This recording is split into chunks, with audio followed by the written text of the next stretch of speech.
अभी 4-5 साल की ही बात है। कल्ला ने अपने चश्मे को उतार कर साफ करते हुए कहा, मैं तब लखनऊ यूनिवर्सिटी में पढ़ता था। आप तो जानते ही हैं कि लखनऊ में कैसी बहार है। बीच ही में सिद्दी बोल पड़ा, ओह बला की ठंड है। चंदू, जरा यार ढंग से बैठो।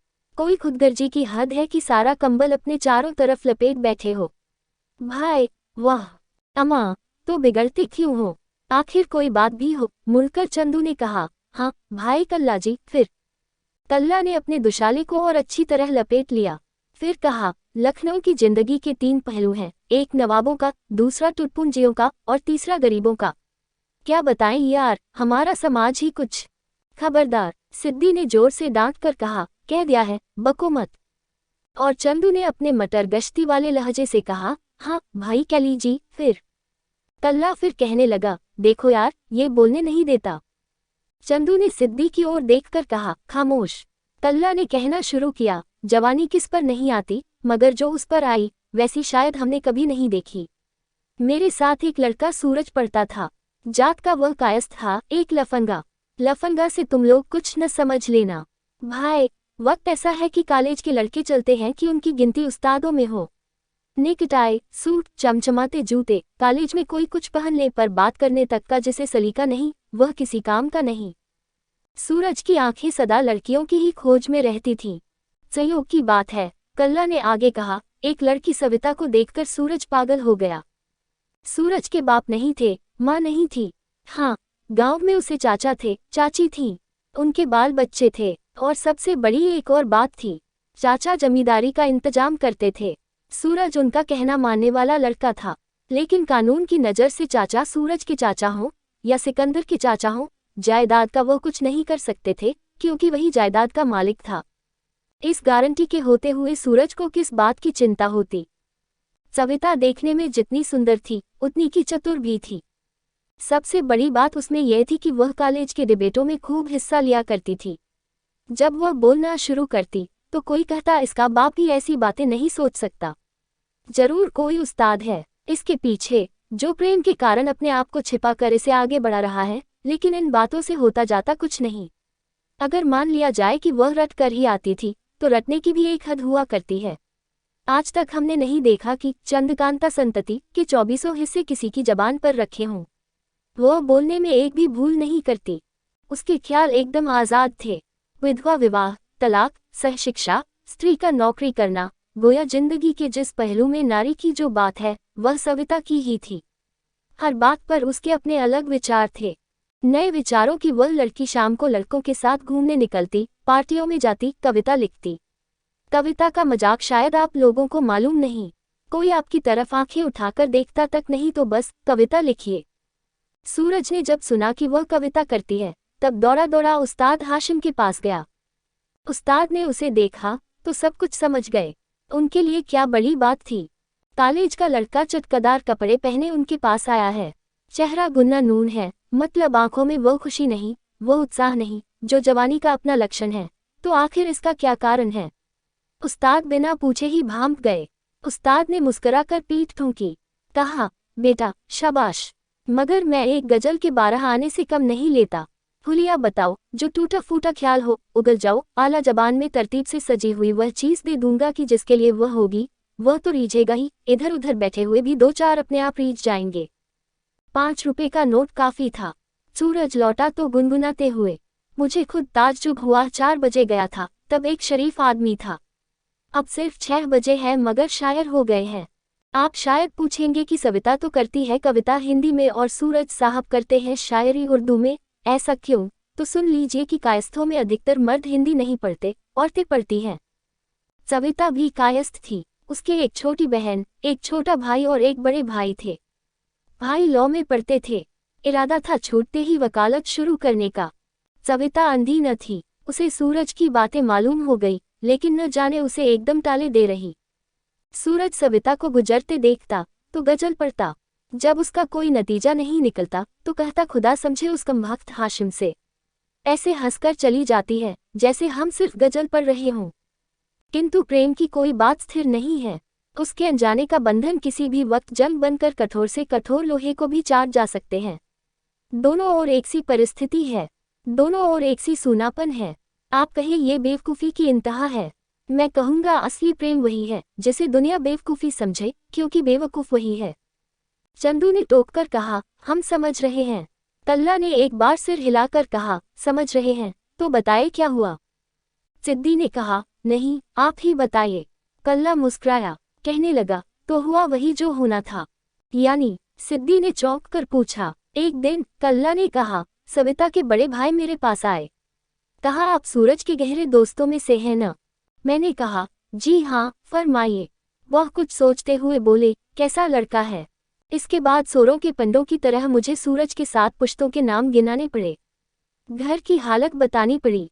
भाई साहब ने बताया कि उन्होंने कुछ उल्टी हुई उनके प्रेम की कहानियां सुनी हैं। मैंने कहा, जी वे सिर्फ कहानियां ही नहीं हैं। मेरी तरफ गौर से देखकर भाई साहब मुस्कुराए। कहा, खैर, मैं औरतों की पूरी आज़ादी का कायल हूँ, मेरी बहन ही सही, मगर जब मैं खुद चाहता हूँ कि कोई पसंद की शादी करूँ, तो मेरा फर्ज है कि उन्हें पूरी मदद दूँ।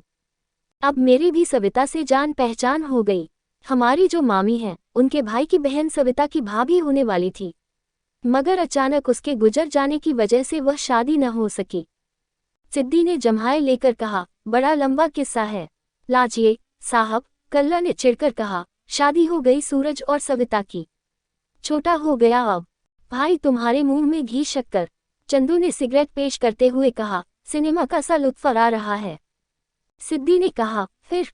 कल्ला ने एक लंबा कश खींचा और धुआं छत की तरफ छोड़कर फिर कहना शुरू किया, उसके बाद एक दिन की बात है। सूरज, मैं और मेरा एक और दोस्त चंद्रकांत कॉलेज में घूम रहे थे। सविता की कॉलेज की पढ़ाई जारी थी। अब भी वह अपने भाई के यहाँ ही रहती थी, सूरज के यहाँ नहीं। शादी के 3-4 महीने बीत चुके थे। शादी हो जाने से तमीज आ जाती है, ये हमने जरा कम देखा है। सूरज की आदतें बदस्तूर कायम रहीं, किंतु इस बीच में यह जरूर हुआ कि मेरा सविता के यहाँ आना जाना काफी बढ़ गया। चंद्रकांत मुंह का बक्की था लेकिन दिल का बिल्कुल पक्का। 100 लड़कियों को देखकर 200 तरह की बोलियां निकाल सकता था, मगर वह जहर उसके दिल में नहीं, सिर्फ गले के ऊपरी हिस्से में ही था। उस दिन चंद्रकांत ने लड़कियों की एक भीड़ देख मुस्कराकर कहा, देख यार कल्ला, कभी कभी तो देख लिया कर। लेकिन हम चूंकि जरा ऊंचे ख्यालों के आदमी हैं, इन बदतमीजियों में हमारा दिल, आपकी कसम, बिल्कुल नहीं लगता। जिस लड़की की नीली साड़ी थी, वह चंद्रकांत की पुरानी जान पहचान की थी। चंद्रकांत ने हाथ से इशारा करते हुए मुझसे कहा, देखा? मैंने देखा और बिल्कुल चुप। लड़की की पीठ मेरी ओर थी। झट से लाइब्रेरी में घुस गई। सूरज अपने ध्यान में मग्न पहचान नहीं पाया उसे। झट से चंद्रकांत का हाथ पकड़कर बोल उठा, चलो जरा देखें तो हातिम ताई की हीरोइन बनने के लायक है या नहीं। पहचान तो मैं गया था कि वह कौन है, फिर भी चाहता था कि सूरज को आज एक ऐसी नसीहत मिल जाए जिसे वह जिंदगी भर याद करे। लड़की की पीठ ही फिर नजर आई। सूरज ने दबी आवाज से कहा, काश हमें भी दीदार हो जाता। लड़की ने मुड़कर देखा। सूरज के कांटों तो खून नहीं, वो सविता थी। उसकी त्योरियां पहले तो चढ़ी, लेकिन जब सूरज को पहचान लिया तब न जाने क्यों उसे हंसी आ गई। भला बताए, कोई स्त्री अपने ही पति को इस हालत में देखे तो उसे कोफ्त तो होगी ही, लेकिन हंसी न आ जाए उसे, ये नामुमकिन है। रेल में कोई आपकी जेब काटे और आप जेबकट को पकड़ कर देखे कि वह तो आप ही का छोटा भाई है, तो हंसकर डांटिएगा या पुलिस के हवाले कर दीजिएगा। हम तीनों लौट आए। चंद्रकांत को मालूम नहीं था कि सूरज सविता का पति है। उसने कहा, देखा आपने, है मुझमें कुछ हक। पूरी भीड़ में ले जाकर किसके आगे खड़ा कर दिया आपको। जनाब, जेब में पैसा चाहिए, बस फतह है। सूरज मेरी तरफ देख रहा था। मैं जब चंद्रकांत को चुप होने का इशारा नहीं कर सकता था। वह बकता गया, सारा कॉलेज जानता है कि आज से 2 साल पहले जब ये लड़की आई मैं थी, तब इसका एक मास्टर से दोस्ताना था। मास्टर आदमी काबिल था, पढ़ाई में तेज, हॉकी खेलने में नंबर 1 और हिंदुस्तान में चुनाव और प्रेम में कमाल कर दिखाने वाली चीज भी उसके पास थी। मेरा मतलब मोटर से है। ये दिन रात उसके साथ मोटर में घूमा करती थी। भाई है इसके आपने लग मस्त। तमभक्त बके जा रहा था। सूरज का सिर झुक गया। मैंने धीरे से इशारा किया कि चुप रह, मगर उसने समझा कि सूरज पर उस लड़की का प्रेम भूत बनकर सवार होने लगा है। उसने कहा, अम्मा छोड़ो, भी ऐसी लड़की से तो दूर ही रहा जाए तो अच्छा। ये हिंदुस्तान है, हिंदुस्तान। जब अपनी देसी सरकार बनेगी तो इन अधगोरों का क्या हाल होगा, ये पंडित नेहरू भी नहीं बता सकते। जाने दो यार, समझदार आदमी हो, क्यों तुम प्रेम के चक्कर फंसना चाहते हो? रात आ गई थी। सूरज बैठा सिगरेट फूंके जा रहा था। उसके चेहरे पर उदासी छाई थी। वो किसी घोर चिंता में पड़ गया था। देर के बाद उसने कहा, कल्ला, चाचा को मालूम होगा ये सब तो क्या कहेंगे? मैंने सुना और सोचकर कहा, क्यों, चंद्रकांत को तुम्हारे चाचा का पता मालूम है? नहीं तो फिर उन्हें कैसे मालूम होगा? मैं तो कहने से रहा और सविता भी क्यों कहने लगी। अब आप ही अगर इतने अक्लमंद हो तो मैं लाचार हूँ। कम से कम भाई मैं तो इसमें कुछ नहीं कर सकता। सूरज ने कहा, और तो कुछ नहीं, लेकिन मुझे एक बात का चोट उठती है। जाते वक्त चंद्रकांत ने कहा था कि जिस आदमी से इस लड़की की शादी होगी वह भी एक ही काठ का उल्लू होगा। गनीमत है, मैंने दिल में कहा। एक काम करोगे? सूरज ने कहा। मैंने पूछा, क्या? सविता से मैं एकांत में मिलना चाहता हूँ, उसे यहाँ ले आओ। मैंने कहा, चे खुश, यह क्या मुश्किल है? सूरज ने एक लंबी सांस को जैसे लाल किले से रिहा किया। मैंने कहा, कल शाम को जाऊंगा उसके यहाँ। सूरज खुश नजर आता था। दूसरे दिन जब शाम को मैं उसके कमरे में घुसा तो उसने हर्ष से मेरे कंधों को पकड़कर कहा, क्या कहा सविता ने? मुझे मन ही मन बड़ी हंसी आई। कानून की निगाह से, धर्म की रूह से, समाज के नियम से वही उस औरत का देवता है, मगर बात ऐसी करता है जैसे शादी के पहले प्रेम हो रहा है। मैंने कहा, बात जरा गौर करने की है। बैठ जाओ, तब कहूंगा। सूरज ने बैठकर सिगरेट सुलगा ली। मैंने कहा, मैं गया था उसके पास। उसने कहा, ऐसे कैसे मिल सकती हूँ, अभी तो हमारा गौना भी नहीं हुआ। सूरज ने तड़पकर कहा, मुझसे मिलने के लिए गौने की जरूरत है? मास्टर से मिलने को तो किसी की जरूर नहीं थी। कैसे कैसे आदमी हैं इस दुनिया में। मैंने कहा, मास्टर से सिर्फ मिलना जुलना था। तुम्हारे यहाँ आने का मतलब स्पष्ट है। जमाना हंसेगा। और तब न हंसता था। सूरज ने मुझे घूरते हुए पूछा। मैंने कहा, खूब यार तुम भी। हकीकत से दुनिया डरती है। अपना ही मन साथ न हो तो तिनका भी पहाड़ नजर आता है। लेकिन सूरज की समझ में न आना था न आया। उसने मेज पर मुट्ठी मार कर कहा, तो 1 महीने के अंदर देख लेना। मुझे फिर हंसी आई, जैसे वह कोई कमाल कर रहा हो। लिख दिया सूरज ने अपने चाचा को। इजाजत लेना तो क्या, एक तरह से इत्तला देनी थी। काम हो गया। महीने भर बाद गौना हो गया। सविता उसके घर में आ गई। अब सूरज कभी कभी मुझे भी घूरने लगा, क्योंकि मैं बार बार सविता की तरफदारी करता था। कहा, कुछ नहीं। थोड़े दिन तक जिंदगी ऐसे चली जैसे चाय और दूध। लेकिन मैं आखिर कब तक चीनी बनकर स्वाद कायम रखता। एक दिन दबी जबान से सूरज ने सविता से उसके पहले जीवन के बारे में प्रश्न किया। सविता ने कहा, आप ऐसी बातें करते हैं, मुझे सचमुच बड़ा ताज्जुब होता है। आप लोग जो कुछ करते हैं हम लोग तो उसका 5% नहीं कर पाते। सूरज मन ही मन कुढ़ गया। उसके हृदय में पुरुषत्व की वह जायदाद की मिल्कियत वाली बात जो उसमें कूट कूट कर सदियों से भरी हुई थी, भीतर ही भीतर चोट खाते सांप की तरह फुफकार उठी। स्त्री और पुरुष की क्या बराबरी। वेद में जिक्र है, यज्ञ के खंभे में अनेक रस्सियां बांधी जा सकती हैं। हाँ, एक रस्सी से 2 खंभे नहीं बांधे जा सकते। सूरज चुप हो रहा। मास्टर से सविता का क्या संबंध था, इस पर कोई प्रकाश नहीं डाला। वह जो अंधेरा था उसमें भीतर का अविश्वास, नफरत का भयानक भेड़िया बनकर इधर उधर घूमने लगा कि कब शिकार की आंखें जरा झपके और कब वह झपट कर अपने दांतों की नोकों को उसके गले में गड़ा दे और उसके शरीर को नोच नाच कर तीखे नाखूनों से फाड़ डाले। सीधी सादी बात थी। अगर सूरज पूछ लेता तो बात वहीं को वहीं साफ हो सकती थी। लेकिन अपना पाप ही तो समस्त निर्बलता की जड़ है। सविता ने कहा, आप मुझ पर अगर शुरू से ही भरोसा नहीं करेंगे और बाहर वालों की बातों का ही यकीन करेंगे तो न जाने आगे क्या हाल होगा। माना कि आप मुझे अपनी बात पूरी तरह कहने का अवसर देंगे तो भी क्या ये जरूरी है कि जो मैं कहूँ आप उसे सच ही मानेंगे? जाहिर ही है कि कोई अपने मुंह से अपनी बुराई नहीं करता। तो स्त्री होने के नाते जब आप मुझ पर किसी तरह भी विश्वास नहीं कर सकते तो मैं अपने आप चुप रहूं, यही बेहतर है। फिर तनिक रुककर कहा, आपने तो कहा था कि आप मुझे किसी तरह भी अपना गुलाम नहीं बनाएंगे। पर मैं देखती हूँ शादी के पहले जो आपने अपने ख्यालों की आज़ादी दिखाई थी वह सब झूठ थी। सूरज उस समय तो हंसकर टाल गया।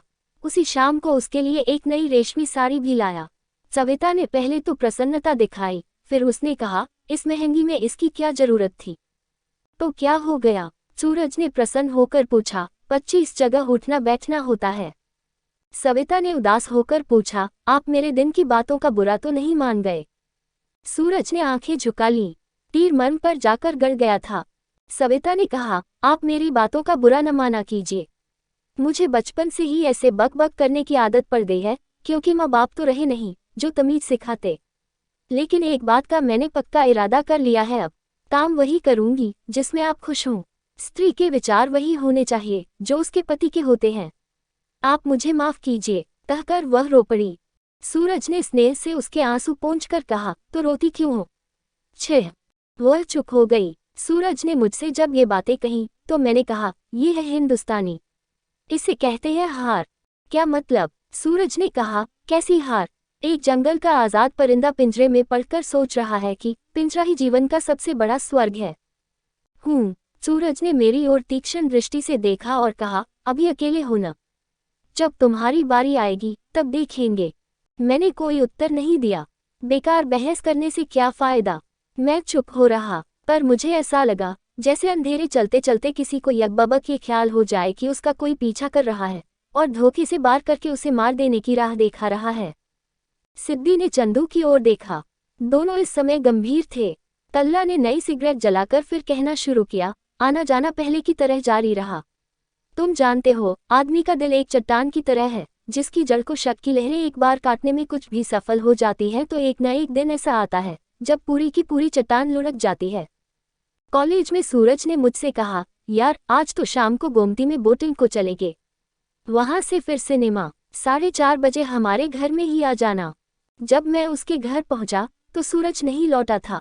सविता ने गोल कमरे में ले जाकर मुझे बैठाया और जाकर स्टोव पर चाय के लिए पानी चढ़ा दिया। आकर पूछा, क्या खाते हैं आप? मैंने कहा, सब कुछ खाता हूँ बशर्ते कि कोई खिलाए। हंस पड़ी वह, बोली, खाने की तो ऐसी पड़ी नहीं, पर उनका इंतजार तो करेंगे न। मैंने कुछ नहीं कहा, आते ही होंगे। उसने मुस्कुरा कर कहा, वक्त तो हो गया है, क्यों आज क्या कोई प्रोग्राम है? मैंने कहा, जी नहीं, बस शाम को नदी की सैर करने का विचार है, फिर सिनेमा। उसने काटकर कहा, तो और क्या रात भर घूमना चाहते हैं? कहकर वह हंस पड़ी। कहा, आप आनते हैं, मैंने कॉलेज छोड़ दिया है। जी, ऐसा क्यों? मुझे सचमुच मालूम नहीं था। उसने मुस्कुराते हुए उत्तर दिया, उनको मेरा कॉलेज जाना पसंद नहीं। कहते थे, BA तो कर चुकी हो, MA करके क्या तुम्हें नौकरी करनी है? उसके स्वर में एक तीव्र वेदना थी जो उसके मुस्कुराने के प्रयत्न से और भी कठोर प्रतीत हुई। मुझे ऐसा लगा जैसे खिलौने सामने फैलाकर कोई बच्चे से कह रहा हो, खबरदार जो हाथ लगाया। मैंने विक्षुब्ध होकर कहा, आपने सूरज से यह नहीं पूछा कि उनको BA तक पढ़ने की क्या जरूरत थी? अब ये तो आप ही पूछिए। मुझमें तो इतनी ताब नहीं कि बार बार उल्टी सीधी बातें सुनूं। मैंने सुना, किंतु मन का कौतूहल फिर भी जगा ही रहा। मैंने पूछा, अच्छा एक बात पूछता हूँ, माफ कीजिएगा, बात जरा कड़ी है। आप कॉलेज में न होती तो सूरज बाबू क्या आपको कभी देख सकते थे? और जब यही नतीजा निकालना था तो चाचा से कहकर किसी बिल्कुल ही पुराने ढंग की लड़की से उन्होंने क्यों नहीं शादी की? मन तो बहुत कुछ बकने को था, लेकिन हठात चुप हो गया, क्योंकि उसी समय सूरज कमरे में आ दाखिल हुआ। उसका प्रवेश इतना आकस्मिक था कि एक बार हम दोनों ही चौंक उठे। सूरज की जेत आंखों ने इसे देख लिया। दूसरे दिन जब मैं सूरज के यहाँ गया तो बाहर बरामदे में ही ठिठक गया। अंदर से सूरज की आवाज आ रही थी, मेरी गैरहाजिरी में अगर कोई आए तो दरवाजा खोलने की तो क्या, जवाब तक देने की जरूरत नहीं है। फिर सविता की आवाज सुनाई पड़ी, बहुत अच्छा, आपके चाचा जी आए, तब भी उन्हें तो दूर करने की कोशिश करोगी ही। अजी, बाहरी लोगों के लिए कहा है, तो मैंने किस किस को बुलाया है? कल वह कौन आया था? मैंने बुलाया था कि आपने? मैंने तो उल्टे आप पर एहसान किया कि आपके एक दोस्त की नज़र में आपको गिरने नहीं दिया। मुझे इन एहसानों की जरूरत नहीं। सूरज का स्वर दृढ़ था, कठोर भी। आपकी जैसी मर्जी, मुझे किसी से क्या मतलब? मैंने सुना, क्रोध से मेरी आत्मा छटपटा उठी। बाहर से ही लौट आया। इसके बाद मैंने उसके घर पर आना जाना बहुत कम कर दिया। इम्तिहान आ गए कहकर कल्ला चुप हो गया। चुप क्यों हो गए? चंदू ने चौंक कर पूछा। सिगरेट माथे पर बल डालकर पूरी आंखें फाड़ते हुए कल्ला ने कहा, जरा थक गया हूँ। तो हुजूर, मालिश? No thanks. सिगरेट जलाकर कल्ला ने कहा, मुझे अपनी साइकिल वापस मिल गई। जो लड़का मेरा साइकिल पहुंचाने आया? सिद्धि ने काटकर पूछा, इसी बीच में साइकिल कहाँ से आ गई? यार कोई मैं गड़ गड़ कर तो सुना नहीं रहा। अब जैसे जैसे याद आता जाएगा मैं तुम्हें सुनाता जाऊंगा। कोई सबक तो मैं आपको सुना नहीं रहा हूँ, कल्ला बिगड़कर बोल उठा। अच्छा अच्छा, चंदू ने बीच में पड़ते हुए कहा, तो साइकिल वाला लड़का? हाँ, कल्ला ने कहा। उसके हाथ में एक खत था। खोलकर पढ़ा, प्रिय भाई, अब हम गांव जा रहे हैं। आपकी साइकिल वापस भेज रही हूँ। धन्यवाद आपकी। सविता साइकिल उठाकर धर ली। मुझे मालूम हुआ कि साइकिल ही इस विद्वेष की जड़ थी। मेरे एक दोस्त थे, साइकिलों की चोरी करना ही उनका रोजगार था। एक बार वे कानपुर से एक साइकिल चुरा कर लाए। बोले, बहुत दिन से सस्ती साइकिल मांगा करते थे, अब ले लो। मैंने कहा, वाह यार, बोया हम मर्द न हुए औरत हो गई जो आप जनानी साइकिल लाकर एहसान जता रहे हैं। मांगी थी पतलून, लाए हैं साड़ी। बोले, भाई दिक न करो, हमें कुछ नहीं चाहिए, सिर्फ 15 रुपए दे दो, फिर मामला तय होता रहेगा। चंद्रकांत की भाभी आने वाली थी। उसने कहा, अबे भाभी के काम आ जाएगी, ले ले। एक दिन कॉलेज में सविता मिली। बात चलने पर उसने कहा, देखिए घर हमारा है बहुत दूर, पैदल आते आते दिवाला निकल जाता है। मैंने कहा, आपको साइकिल तो दे सकता हूँ, पर कुछ दिन के लिए। सविता प्रसन्न हुई। अब वह साइकिल पर बैठकर कॉलेज जाने लगी। एक दिन सविता ने मुझे कॉलेज में रोक लिया। पैर में पट्टी बंधी थी, लंगड़ा लंगड़ा कर चल रही थी। मैंने कहा, क्या हुआ? चोट लग गई? तो अब तो ठीक है। हाँ, एक तकलीफ दूंगी। मैंने कहा, फरमाइए, एक तांगा ला दीजिए। क्यों? साइकिल क्या हुई? वह मैं वापस कर दूंगी। क्यों? कल वे आए थे हमारे घर, मैं लौट कर आई तो भैया ने कहा, सविता ये साइकिल तू कहाँ से ले आई? मैंने बताया। भैया ने कहा, सूरज को मालूम है। मैंने कहा, उनसे तो कभी मिलती नहीं। भैया ने कहा, आज सूरज आया था, कहता था चाचा आए थे, उन्होंने सविता को साइकिल पर बैठे देखा था। मैं सुनता रहा। सविता सुनाती रही, चाचा ने बहुत बुरा माना था। भला कोई बात है कि घर की बहू बेटियां साइकिलों पर घूमा करें? भैया ने कहा, सूरज बाबू कह गए हैं कि सविता को साइकिल पर जाने से तो रोक ही दे। मैंने भैया से कहा, आपने कहा नहीं कि कॉलेज दूर है? कहा था, भैया ने कहा, पर सूरज ने कहा कि यदि यह बात है तो पढ़ाई की ही ऐसी क्या जरूरत है। तब भैया ने कहा, देखो सविता, अब तुम बच्ची नहीं हो, शादी के बाद तुम्हें अपनी आंखें खोलकर चलना चाहिए, ये बचपन अब काम नहीं देगा। कहकर सविता चुप हो गई। फिर कहा, भिजवा दूंगी आपकी साइकिल। मैंने कहा, सुना है आपका? जी हाँ। उसने लाज से सिर झुकाकर कहा। मेरा इशारा उसके गौने की ओर था। वह तांगे में चली गई। पत्र हाथ में लेकर मैंने सोचा, अब वे गांव में होंगे। साइकिल लाने वाला लड़का खत देने के कई दिन बाद आया था। उसकी मेहरबानी थी, कोई नौकर थोड़े था वह। एक एक कर चित्र मेरी आंखों में घूमने लगे। यही थी सविता की सूरज के प्रति उपेक्षा। उसकी आदतों की वास्तविकता देखकर धीरे धीरे उसका मन भीतर ही भीतर कुढ़ता जा रहा था। किंतु यौवन फिर भी प्यासा होता है। समाज के जिस बंधन को हम विवाह कहते हैं, उसका कार्य कारण रूप चाहे कैसा ही कठोर, वास्तविक, आवश्यक क्यों न हो, किंतु उनकी पृष्ठभूमि में मनुष्य जीवन का वही संचित व्याकुल मोह है।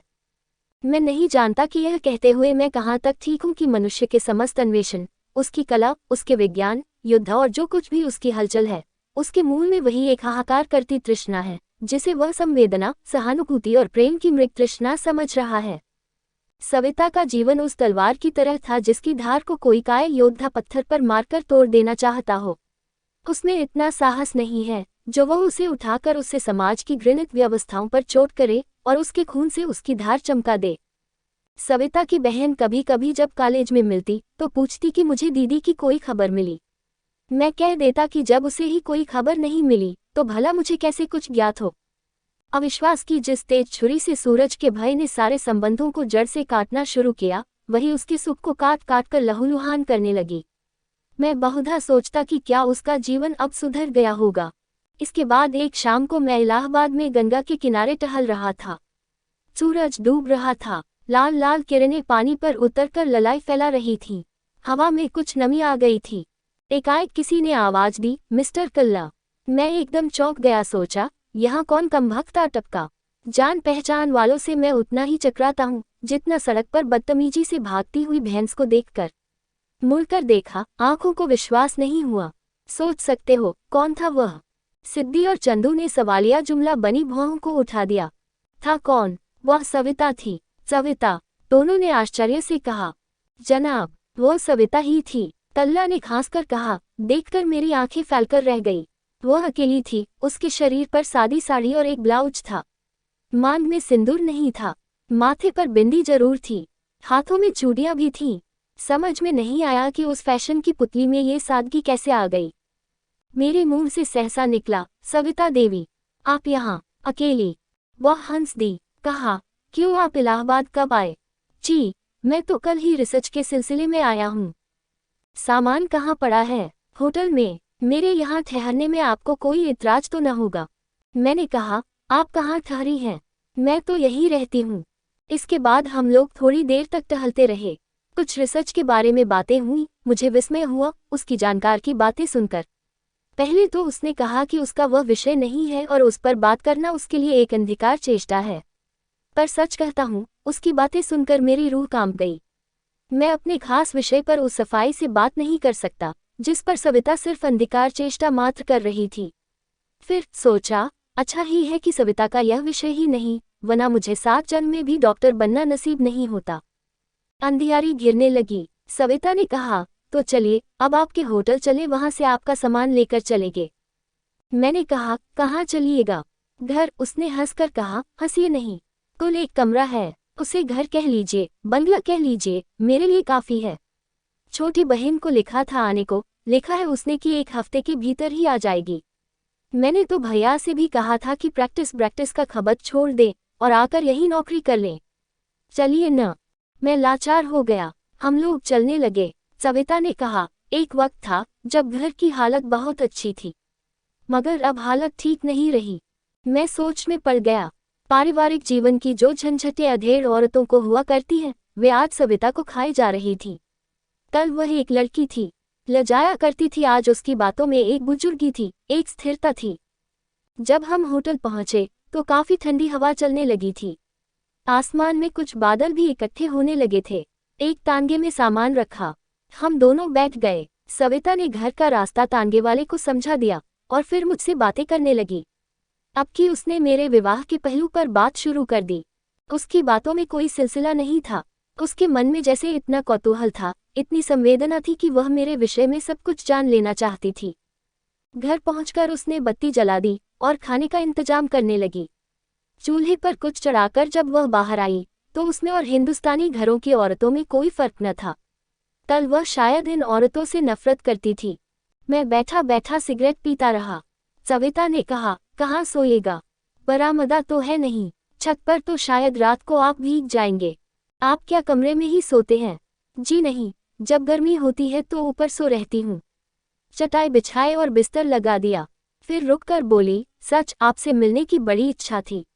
आप ही तो हमदर्द थे मेरे उस जीवन में जिससे सब घृणा करते थे, और वह सच्चा विश्वास सबकी आंखों में व्यभिचार का पाप बनकर खट्टा करता था। अरे, मैं तो भूल ही गई, कहीं दाल उफन न गई हो। फिर वह उस छोटी सी रसोई में घुस गई। मैं कुछ कुछ समझने लगा।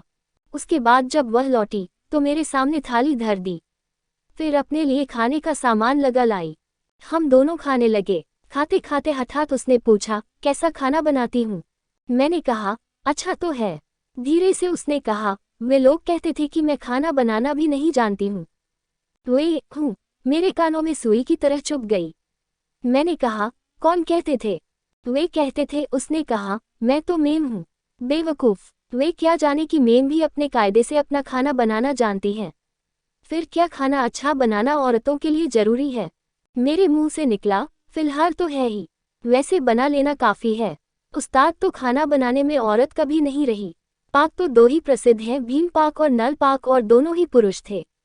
वह जोर से हंसी। उसने कहा, वहाँ नौकरानी थी, पर काम तो बहू ही करेगी। करने को तो मना नहीं किया मैंने, पर कोई तो जाए कि मेरा बनाया उसे पसंद ही नहीं आएगा, तो कोई कितना भी अच्छा बनाए, क्या नतीजा निकलेगा? बस वही हुआ जो होना था। हम लोग खा चुके थे। छत पर चटाई बिछाकर बैठ गए। मैंने अपनी सिगरेट जला ली। मतवाली हवा थी, सिर पर पीपल खड़खड़ा रहा था। हम दोनों उस अंधेरे में पास पास बैठे थे। सविता ने कहा, अच्छा सच बताइए, आपको ये सब देखकर कुछ ताज्जुब नहीं हुआ? मैंने कहा, नहीं। वो कुछ देर मुझे घूर कर देखती रही। फिर कहा, यह अंधेरी रात, ये सनसनाती हवा और मैं किसी दूसरे की पत्नी। ताज्जुब नहीं होता तुम्हें, कल्ला जी? सोचते नहीं कुछ मेरे बारे में? वह हंसी, फिर गंभीर हो गई, कठोर स्वर में कहा, विश्वास नहीं कर सको तो न करना, किंतु यदि घृणा ही तुम्हारे आश्वासनों का एकमात्र आधार है तो भी मैं तुमसे घृणा नहीं कर सकूंगी। मैंने रोककर कहा, सविता देवी। सविता का बांध टूट गया, आंखों में आंसू छलक आए, जिन्हें उसने मुंह मोड़कर शीघ्रता से पोंछ लिया। जब उसने मेरी ओर देखा तो हंस रही थी, जैसे कुछ हुआ ही नहीं। सविता ने कहा, एक दिन हम दोनों रात को बैठे बातें कर रहे थे। उन्होंने कहा, सविता अब तो परीक्षा भी हो गई, तुम्हारा क्या विचार है? गांव चला जाए तो कैसा? मैं नहीं जानती उन्होंने क्या सोचकर यह प्रस्ताव किया। गांव तो दूर न था, किंतु मैं गांव जाने का नाम सुनकर ही डर सी गई। न जाने मेरी आत्मा में एक अनजान यातना की भावना कैसे भर गई। किंतु मैंने कहा, चलिए, मुझे कोई उच्च नहीं। तीसरे दिन हम चल पड़े। मैंने एक बसंती रंग की रेशमी साड़ी पहन रखी थी, पैरों में ऊंची एड़ियों की सैंडल थी। बस और कोई खास बात न थी। हमने इक्का कर लिया। इक्के वाले ने मुझे घूर कर देखा। उसने पूछा, सरकार कहाँ चलूं? उन्होंने पता बताया। उसी गांव का इक्के वाला भी था। फौरन उन्हें पहचान गया। फिर उसने एक बार दबी नजरों से मेरी तरफ मुड़कर देखा और मुस्कराकर अपनी तरफ की बोली में कहा, सरकार की पढ़ाई तो खत्म हो गई? उन्होंने कहा, हाँ। इसके बाद वे कुछ चिंता में पड़ गए। उनके मुख पर स्पष्ट ही कुछ व्याकुलता के चिन्ह थे। मैंने अंग्रेजी में पूछा, आप इतने परेशान क्यों हैं? उन्होंने मेरी ओर देखकर एक लंबी सांस ली। शायद एक बार पूरे शरीर में एक कपकपी सी दौड़ गई। उन्होंने बहुत धीरे से अंग्रेजी में ही उत्तर दिया, मैंने गलती की कि तुम्हें यहाँ इस तरह ले आया। अब भगवान के लिए कम से कम कुछ तो शर्म करो, सिर तो ढक लो। मैं मन ही मन बहुत विक्षुब्ध हुई। मैंने भला कब मना किया था, किंतु शहर में तो इन्हें ये सब बुरा नहीं लगता। गांव की तरफ पैर उठाते ही क्यों कुछ से कुछ होने लगे, जैसे मैं कोई अंग्रेज थी कि मुझे हिंदुस्तान में शर्म करने की रीति भी नहीं मालूम थी। शर्म का विचार भी कैसा अजीब लगता है। मद्रासी औरतें कभी सिर नहीं ढकती तो क्या वे सब बेशर्म हैं? खैर, एक सिर क्या, मेरे 10 सिर होते तो भी मैं उन्हें ढक लेती। एक दिन में तो किसी देश के रीति रिवाज, अच्छे हों या बुरे हों, कभी बदल नहीं जाते। इक्का बढ़ा जा रहा था। उस राह के दचके याद आते ही अब भी कमर में दर्द होने लगता है। पहली बार मुझे मालूम हुआ कि गांव की जिंदगी कितनी कठिन है। उसके बाद हम लोगों ने बैलगाड़ी पकड़ी। जैसे जैसे गांव पास आता जाता था, उनका चेहरा फक पड़ता जा रहा था। लगता था जैसे उन्हें मुझ पर असीम क्रोध आ रहा हो। मेरा मुंह खुला ही था। यह मुझे वास्तव में बहुत ही घृणित मालूम दिया कि मुंह पर मैं एक लंबा सा घूंघट खींच लूं और फिर उनकी एंडियों पर नजर गड़ाए चलूं। रास्ते में जो भी गांव वाले मिलते, हमें खुली बैलगाड़ी में बैठ आपस में एक दूसरे की ओर देखकर वे मुस्कराते। वे ये सब देखते और जल भूनकर खाक हो जाते, किंतु करते क्या? एक बार तो मुझे लगा जैसे अब एक चांटा पड़ने ही वाला है। लेकिन मुझे स्वयं उनके ऊपर अचरज हुआ। यह आदमी जो शहर में क्या क्या रंग नहीं दिखाता, यहाँ बिल्कुल ही फक पड़ता जा रहा है। गांव के बहुत से छोटे छोटे लड़के और लड़कियां हमें देखकर कौतूहल से इकट्ठे हो गए। मैंने उनकी बातें सुनी। वे आपस में कह रहे थे, छोटे मालिक शहर से पतुरिया लाए हैं, आज कोठी में नाच होगा। उनके आनंद की सीमा न रही। उनके जीवन का ये भी एक बड़ा स्वर्ग है कि मालिक के घर रंडी नाचेगी और वे देख सकेंगे। मेरे मन में तो आया कि धरती फट जाए और मैं समा जाऊं। वो घृणित शब्द पतुरिया मेरे हृदय पर हथौड़े की सी भयानक चोट कर उठा। आज उन अज्ञानी देहाती अनपढ़ बच्चों ने उस संस्कृति का पर्दा फाड़कर रख दिया था जो उनके मालिक ने उन्हें दी थी। मैंने देखा, वे चुप बैठे थे, जैसे वे मोम की एक पुतली मात्र है। मेरी आंखों में आंसू उबल रहे थे, जिन्हें मैं जबरन अपने होंठ काटकर रोक रही थी।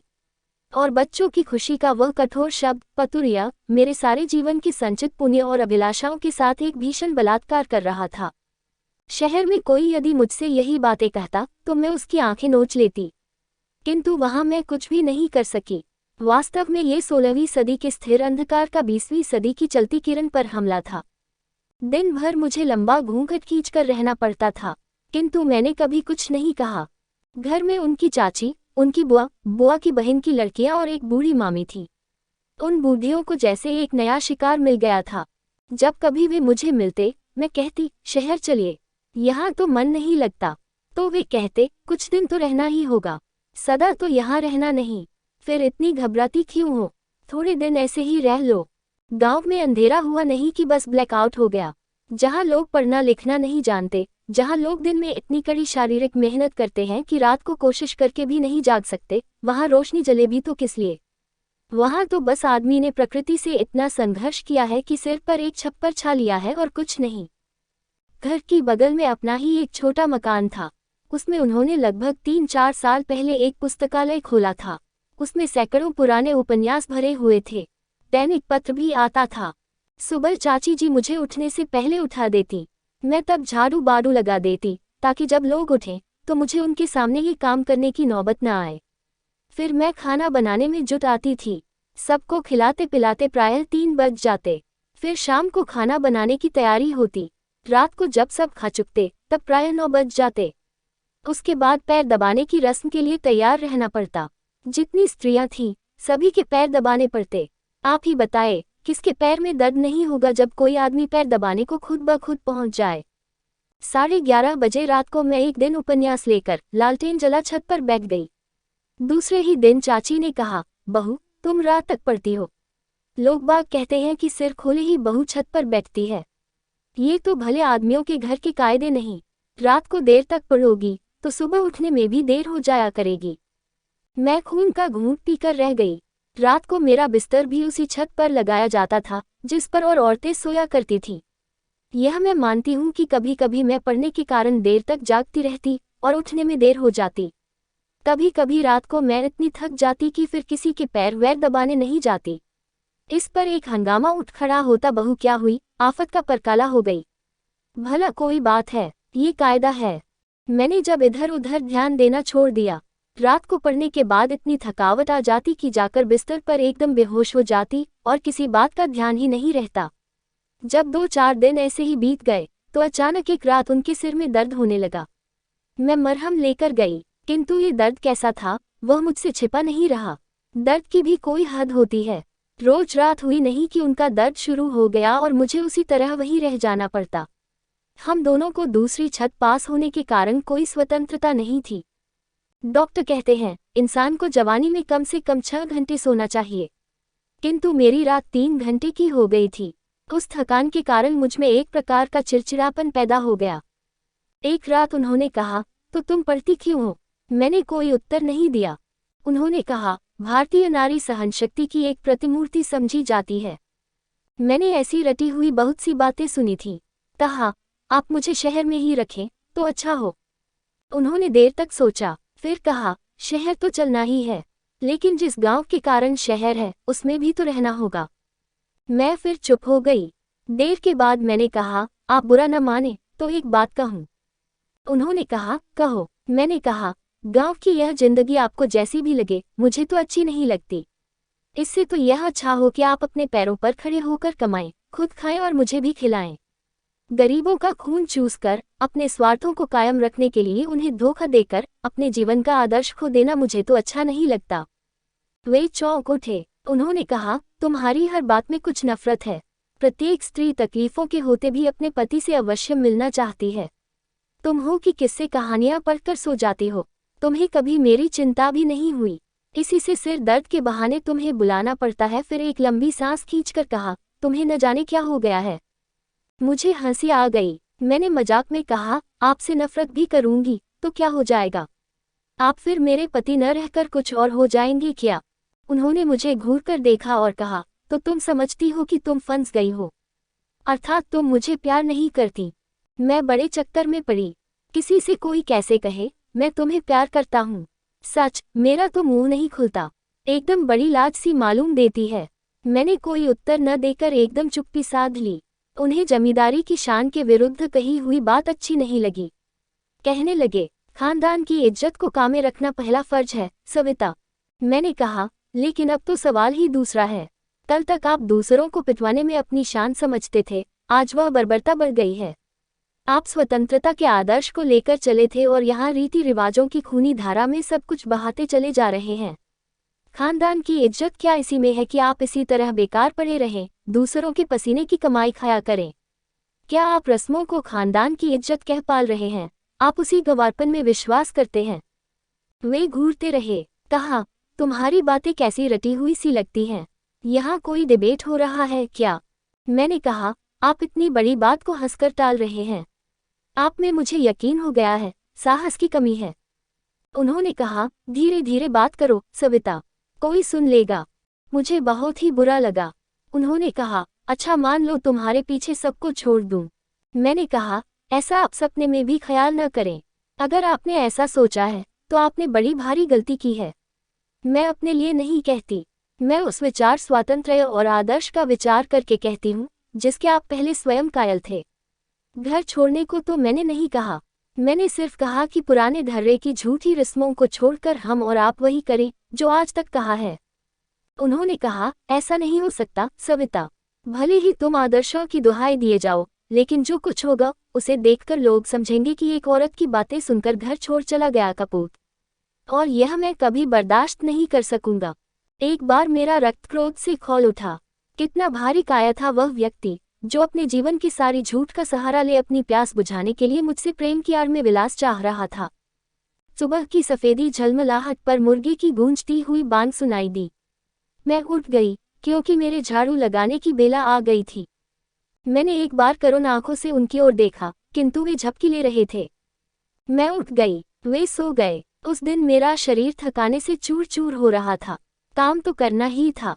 यदि किसी से कहती कि मैं सोना चाहती हूँ, रात को सो नहीं सकी, तो जो सुनता वही मुझे निर्लज समझता।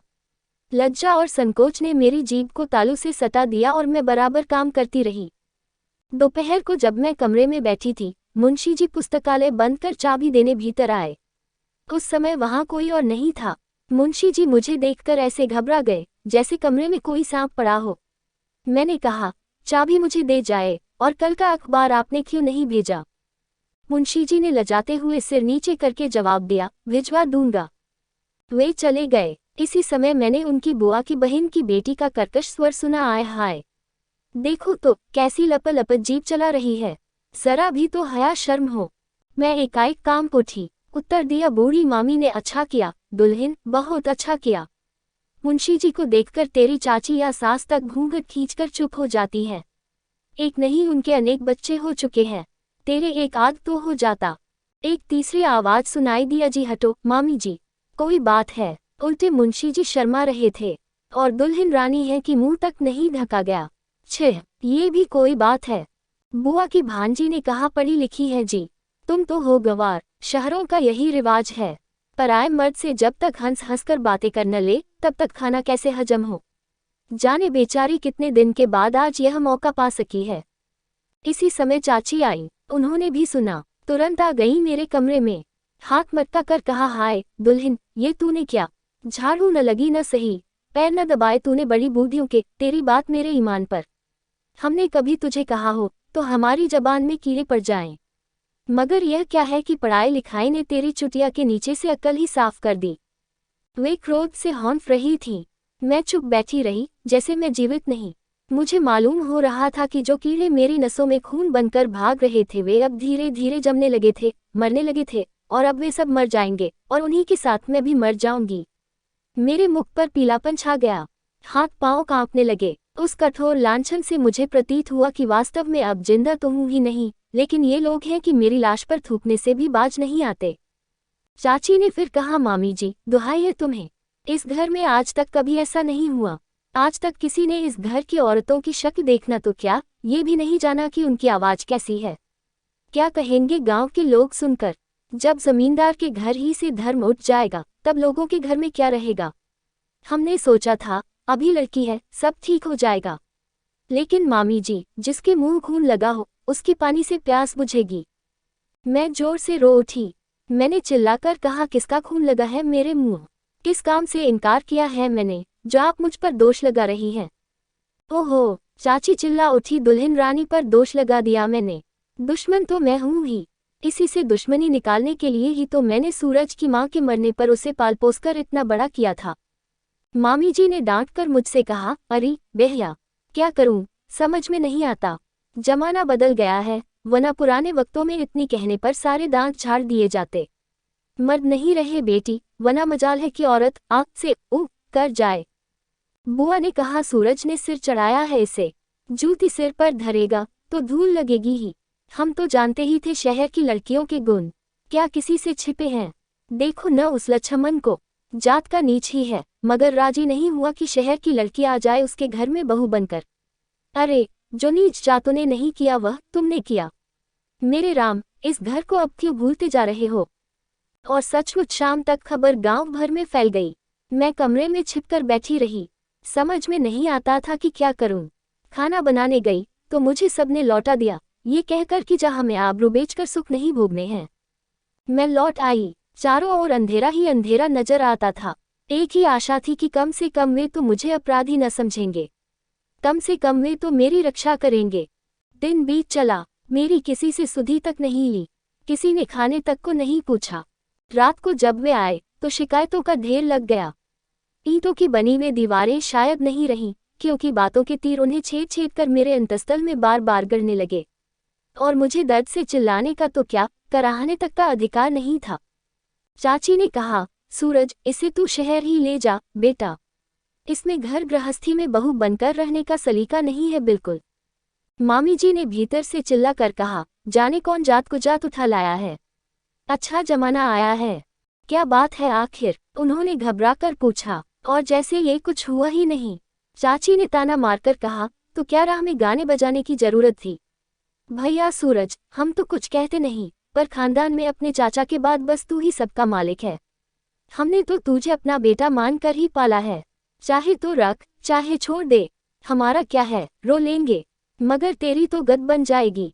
वे घबराहट से बोल उठे, पैर नहीं दाबे, झाड़ू नहीं दी, खाना नहीं पकाया। कौन कहता है भैया। चाची ने फिर कहा, कसम है मेरे बच्चे की, जो आज तक कभी हम कोई बात जबान पर भी लाई हूँ। इसका तो पढ़ना गजब है बेटा, पढ़ेगी तो आधी रात तक, और यह भी नहीं कि रामायण, उल्टे वह किससे कहानी तोता मैना के। मैंने सुना वे कुछ बोले, फिर उनके पैरों की चाप सुनाई दी, जैसे वे वहां से चले गए हों। स्त्रियां अब भी आपस में फुसफुस किए जा रही थीं, और मैंने सोचा, कमबख्त पढ़ाई न हुई मेरी मौत हो गई। जिस समय उन्होंने कमरे में प्रवेश किया, अंधेरा छा रहा था। उनके पीछे पीछे ही लालटेन लिए चाची थी। वे मेरे पास आ गए, कठोर स्वर में उन्होंने कहा, क्यों, यह मैं क्या सुन रहा हूँ।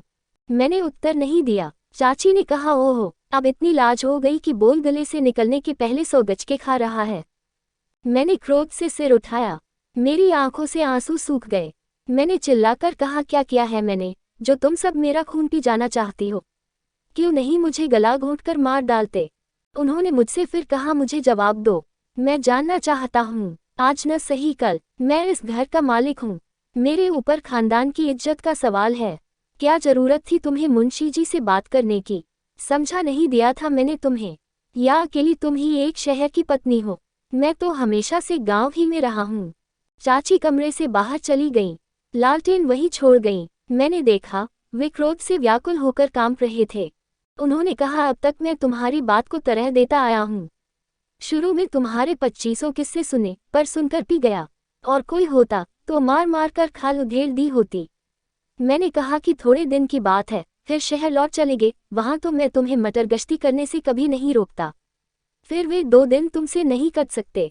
उन्होंने उंगली उठाकर कहा, तुमने मुझे कहीं का भी नहीं रखा।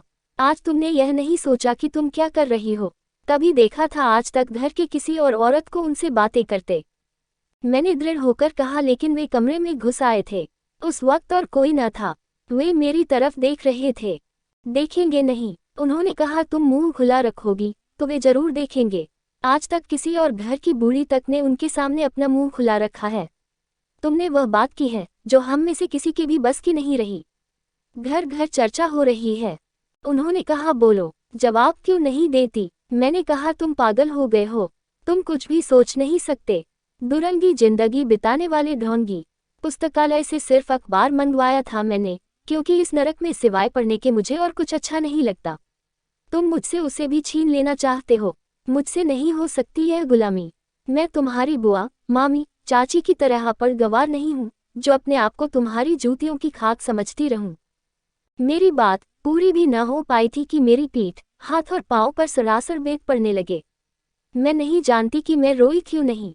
मैंने केवल इतना कहा, मार और मार। उनका हाथ थक गया, घृणा से बेद फेंक दिया और उनके मुंह से निकला, बेशरम। और मैं वैसी ही खड़ी रही। रात बीत गई, मैं वहीं बैठी रही। दूसरे ही दिन मैंने भैया को चिट्ठी लिख दी। उन्होंने चिट्ठी भेजने में कोई बाधा नहीं दी। 2 दिन तक मुझे किसी ने खाने को भी नहीं पूछा। सुबह उठकर देखा, द्वार पर भाई साहब खड़े थे। उनके चेहरे पर हवाएं उड़ रही थी। उनको देखते ही मेरी आंखों में आंसू आ गए। बहुत रोकने का प्रयत्न करके भी अपने आप को रोक न सकी। भैया ने कहा, क्या हुआ सिवो? मैंने कहा, मैं यहाँ नहीं रहना चाहती। आखिर क्यों? कोई बात भी तो हो। मैंने उनसे कहा, आपने मुझे कहाँ फेंक दिया? क्यों? सूरज बाबू ने कुछ कहा? मैंने कुछ उत्तर नहीं दिया। बाँह खोलकर बेत की मार के निशान दिखा दिए। एक बार क्रोध से उन्होंने अपना नीचे का होंठ काट लिया। फिर सिर झुकाकर कहा, मैं समझता था कि तुम दोनों एक दूसरे से प्रेम करते हो, तुम्हारा जीवन सुख से बीतेगा। लेकिन वे लोग कहीं अच्छे जो दुखी हैं किंतु दुख का अनुभव नहीं करते, क्योंकि वे गुलामी और आज़ादी का फर्क ही नहीं जानते। हिंदुस्तान में अव्वल तो प्रेम विवाह होते नहीं, और होते भी हैं तो निभ नहीं पाते, क्योंकि यह प्रेम समाज की भीषण बेड़ियों को तोड़ने में असमर्थ रह जाता है। मैंने कहा, किंतु मैं ऐसी नहीं हूँ। भैया ने सिर झुकाकर कहा, हम लड़की वाले हैं, हमें सिर झुकाकर ही चलना होगा, वरना मैं नहीं जानता कि क्या होगा। जो वे कहेंगे उसी को करने में हमारा कल्याण है, अन्यथा कोई चारा नहीं। मैं चुप हो गई। भैया ने फिर कहा, पति ही स्त्री का सब कुछ है सविता। मैंने सिर उठाया, कहा, पति ही स्त्री का सब कुछ है, किंतु वह पति पुरुष होता है। सीता जिस राम के पीछे चली थी वह पुरुषार्थी था। जो व्यक्ति अपनी ही रूढ़ियों में जकड़ा हुआ हौंफ रहा है वह मेरे जीवन का आदर्श नहीं हो सकता। किसलिए मैं अपने एकांत सुख को इतना बड़ा बना दूं कि मेरे विश्वास, मेरी श्रद्धा, मेरी शक्ति एक ऐसे व्यक्ति को देवता समझकर उसके पद पर जम जाएं, जो स्वयं लड़खड़ा रहा हो, जो स्वयं निर्बल हो और स्त्री को केवल वासना बुझाने और खानदान की इज्जत की चक्कियों में पीसने वाली दासी और बच्चे पैदा करने मात्र का एक साधन समझता हो, जो मेरी इंसानियत को धर्म के नाम पर कुचलकर मुझ पर घृणा से हंस देना चाहता हो। भैया कांप उठे। उन्होंने कहा, तू क्या कह रही है सविता? तेरी एक छोटी बहन है। लोग अगर यह सब सुनेंगे तो कहेंगे, अरे यह उसी की बहन है। मैंने कहा, किंतु मैं यहाँ अब नहीं रहूंगी। तुम मुझे नहीं ले जाओगे तो मैं किसी दिन गले में फांसी लगाकर मर जाऊंगी। भैया सोच में पड़ गए। उन्होंने कुछ नहीं कहा। मैंने कहा, अच्छी बात है, जो होना है वही होकर रहेगा। तू यही चाहती है तो चल, तेरी मर्जी। हम लोग लखनऊ आ गए। एक दिन भी नहीं रही थी वहां की इलाहाबाद में एक मास्टरनी की आवश्यकता का समाचार देखा। यहाँ आ गई हूँ तब से। स्कूल खुलने के पहले इंटरव्यू होगा। मैंने देखा वह संकुचित नहीं थी। हवा से उसके बाल मुंह पर बार बार आ जाते थे। मैंने पूछा, तो क्या आप वहां लौटकर नहीं जाएंगी? सविता ने कहा, कहाँ? वहीं गांव सूरज के पास। सविता ने दृढ़ स्वर से कहा, नहीं, अब मैं निश्चय ही वहां नहीं जाऊंगी। आप सोच भी नहीं सकते कि मुझे आते समय भी किसी ने तनिक भी स्नेह से नहीं देखा, वरन उनके मुखों पर घृणा का विकृत रूप अपनी सीमा पार कर चुका था। वे लोग मुझे मार डालेंगे, मैं वहां कभी भी नहीं जाऊंगी। मैंने कहा, इस समय क्रोध में हैं। आखिर सूरज से आप प्रेम करती थी और वह भी प्रेम करता था। सविता हंस दी, कहा, आप मुझे जानते हैं, मैं आपको जानती हूँ। अगर शाम को गंगा किनारे आप मुझे पहले देखते और आवाज देते, पर मैं आपको पहचानने से इनकार कर देती या टालू बातें करती, तो क्या आप फिर कभी मुझसे मिलने की ख्वाहिश रखते? बात सविता ने ठीक ही कही थी, किंतु मैंने कहा, फिर क्या? उसने कहा, फिर तो साफ ही है। मेरे मुंह से निकला, बड़ी हिम्मत है आप में। जी नहीं, उसने रोककर तुरंत उत्तर दिया, हिम्मत से काम नहीं चलता अकेले। अगर भैया न आते और मैं अकेली निकल पड़ती तो जब राह में लड़के लड़कियां मुझे देखकर तालियां बजा बजाकर चिल्लाते, बाबू की पतुरिया शहर जा रही है, तब सूरज बाबू मुझे शायद क्रोध के विक्षोभ में गला घोंटकर मार देते। उन्हें तो अपनी जमीन, अपनी जिंदगी की सच्चाई से भी ज्यादा प्यारी है। उनके खानदान की इज्जत धूल में मिल जाती। इसी से तो कहती हूँ, हिम्मत से ही कुछ नहीं हो सकता। अगर मैं पढ़ी लिखी न होती, अपने खाने कमाने लायक नहीं होती, तो क्या कभी ऐसी हिम्मत कर सकती थी? आदर्शों को पूरा करने के लिए उसके साधनों की ठोस बुनियाद की जरूरत है। मैं सुनता रहा। सविता कहती रही, दुनिया मुझे बदनाम करेगी, मुझे उल्टा कहेगी, किंतु बताया आप ही, मैं इसके अतिरिक्त और क्या करती? जीवन भर गुलामी की नफरत को ही पतिव्रत कहकर औरत को समाज में धोखा दिया गया है। अब मैं उस जाल को फाड़कर फेंक देना चाहती हूँ। वह हौंफ रही थी। मैंने देखा, वह उत्तेजित हो गई थी। शायद वह ये जानना चाहती थी कि मैं उसके बारे में क्या सोच रहा था। मैंने कहा, आपकी बहन का क्या होगा? उसने कहा, पढ़ी लिखी है, कोई मन का ही नहीं, विचारों का भी दृढ़ सामंजस्य मिलेगा तब शादी कर लेगी, वरना कमा खाएगी। पेट की मजबूरी से ही तो स्त्री सिर झुकाने को मजबूर होती है। और मैंने कहा आप ऐसे ही जीवन बिता देंगी।